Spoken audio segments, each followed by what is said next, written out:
High, আমি মানসী। কদিন ধরে বৃষ্টি আর রোদ যে হারে খেলা দেখাচ্ছে, হিমশিম খেয়ে যাচ্ছি। আর তারই মধ্যে সন্ধেবেলা এরকম একটু যদি স্ন্যাক্স হয়, মন্দ হয় না, তাই না?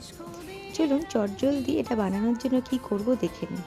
আগেই টক দই, গুঁড়ো লঙ্কা, কাঁচা লঙ্কা, আদা, রসুন, একটু গোলমরিচ আর একটু স্বাদের জন্য জোয়ান দিয়ে দিয়েছি। দিয়ে একটু লেবুর রস দিয়ে মাংসগুলোকে ভালো করে ম্যারিনেট করে রাখবো। আমার হাতে সময় ছিল না বলে আমি মাংসটাকে হালকা সিদ্ধ করে নিয়েছিলাম। এগুলো রেডি করতে করতে আপনারা কাঁচা মাংসও দিতে পারেন।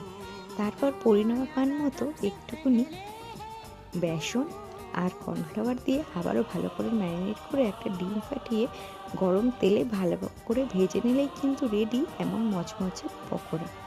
সন্ধেটা এরকম করলে ভালোই বেশ কেটে যায়, তাই না? কি বলেন? আপনারা সন্ধে স্ন্যাক্সে কী খেয়েছেন জানাতে ভুলবেন না।